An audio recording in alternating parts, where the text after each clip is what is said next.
அனைவருக்கும் வணக்கம். Welcome to free ICT tutorials Tamil. இந்த வீடியோவில் நாங்கள் பார்க்க போகின்ற விடயம் காப்போத உயர்தரத்தில் 9வது தேர்ச்சியாக உள்ள பிரச்சனைகளை தீர்த்தல் என்ற பாடம். இந்த பாடம் 74 பாட வேளைகளை கொண்டமைந்த ஒரு பெரிய பாடமாக உள்ளது. இந்த பாடம் தொடர்பாக தொடர்ச்சியாக வீடியோக்களை இந்த சேனலில் நீங்கள் எதிர்பார்க்கலாம். இது போன்ற பயனுள்ள ICT பாட வீடியோக்களை நீங்கள் தொடர்ச்சியாக பெற வேண்டுமாயின் இந்த சேனலை சப்ஸ்கிரைப் பண்ணி வைப்பதன் மூலமாக பெற்றுக்கொள்ள முடியும். ரைட், இப்போ நாங்கள் பாடத்துக்குள்ளே போகலாம். 2 முறைகள் மூலம் பிரச்சனைகளை தீர்க்கலாம். ஒன்று கைமுறை மூலம் பிரச்சனைகளை தீர்த்தல், மேனுவல் ப்ராப்ளம் சால்விங். இங்கு நெறிமுறைகள் பயன்படுத்தப்படுகின்றது. அதாவது பாச்சட் கோட்டுப்படங்கள், ஃப்ளோ சார்ட், போலி குறிமுறை, சூடோ கோட்.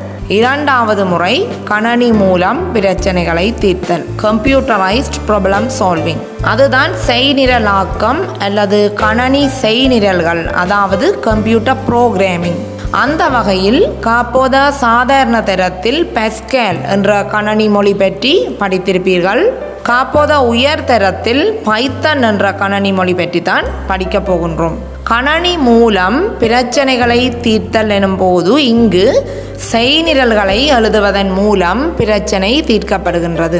அதாவது கணனி மென்பொருட்களின் ஊடாக பிரச்சனைகள் தீர்க்கப்படுகின்றது. செட் ஆஃப் இன்ஸ்ட்ரக்ஷன், அறிவுறுத்தல்களை செய்நிரல்களாக கணனிக்கு வழங்குவதன் மூலமாக பிரச்சனைகள் தீர்க்கப்படுகின்றன. கணனி மொழியை பயன்படுத்தி செய்நிரல்களாகத்தான் அறிவுறுத்தல்கள் கணனிக்கு வழங்கப்படுகின்றது. இப்படி செய்ய வேண்டும் என்ற அறிவுறுத்தல்கள் செய்நிரல்களாக வழங்கப்படுகின்றது. மனிதன் கணனிக்கு அறிவுறுத்தல்களை வழங்க கணனி செய்நிரலாக்க மொழிகள் அல்லது கணனி மொழிகள், கம்ப்யூட்டர் ப்ரோக்ராமிங் லாங்குவேஜஸ் அவசியம். கணனி செய்நிரலாக்க மொழிகளை 2 வகைகளாக வகைப்படுத்தலாம். ஒன்று கீழ்மட்ட செய்நிரலாக்க மொழி, லோ லெவல் ப்ரோக்ராமிங் லாங்குவேஜ். 2வது உயர்மட்ட அல்லது மேல்மட்ட கணனி செய்நிரலாக்க மொழிகள், ஹை லெவல் ப்ரோக்ராமிங் லாங்குவேஜ். கீழ்மட்ட செய்நிரலாக்க மொழிகள் எனும் போது இங்கு 2 மொழிகளை நாங்கள் குறிப்பிடலாம். ஒன்று இயந்திர மொழி, மிஷின் லாங்குவேஜ். ஒருங்கு சேர்ப்பு மொழி, அசம்பிளி லாங்குவேஜ். இயந்திர மொழி எனும் போது இது கணனிக்கு மிகவும் அண்மையாக, அதாவது நெருக்கமாக காணப்படுகின்ற ஒரு மொழி.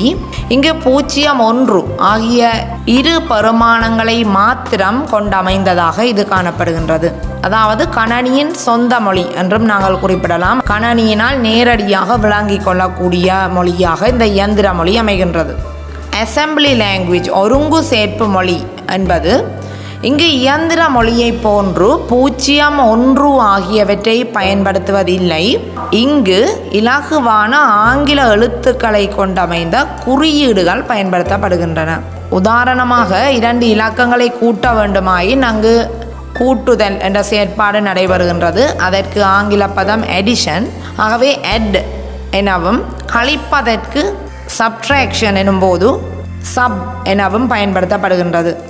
ஆங்கில எழுத்துக்களை கொண்ட குறியீடுகளை கொண்டு அமைந்ததனால் குறியீட்டு மொழி, சிம்பாலிக் லாங்குவேஜ் எனவும் அழைக்கப்படுகின்றது. இந்த ஒருங்கு சேர்ப்பு மொழியானது உயர்மட்ட கணனி மொழிக்கு நெருக்கமானதாக காணப்படுகின்ற போதிலும் மனிதனிற்கு கடினமாகத்தான் காணப்படுகின்றது. ரைட், அடுத்ததாக பார்க்கலாம் உயர்மட்ட அல்லது மேல்மட்ட செய்நிரலாக்க மொழிகள், ஹை லெவல் ப்ரோக்ராமிங் லாங்குவேஜஸ். இங்கு மனிதனினால் இலகுவில் புரிந்து கொள்ளக்கூடியதாக உள்ள எளிய ஆங்கில சொற்களை பயன்படுத்தி தான் உருவாக்கப்பட்டிருக்கும்.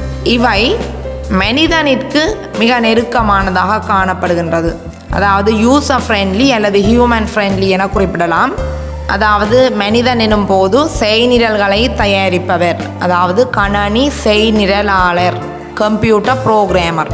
உயர்மட்ட கணனி மொழிகளிற்கு 100 கணக்கில் உதாரணங்களை குறிப்பிடலாம்.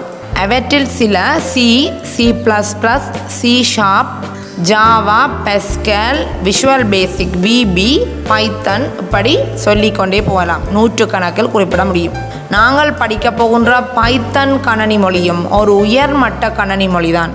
இவை இயந்திரத்தில் தங்கியிராது. ஒருங்கு சேர்ப்பு மொழி மற்றும் உயர்மட்ட கணனி மொழிகளில் எழுதப்பட்ட செய்நிரல்கள் எவ்வாறு கணனியினால் விளங்கிக் கொள்ளப்படுகின்றன என்பது பற்றி நாங்கள் அடுத்த வீடியோவில் பார்க்கலாம். நன்றி.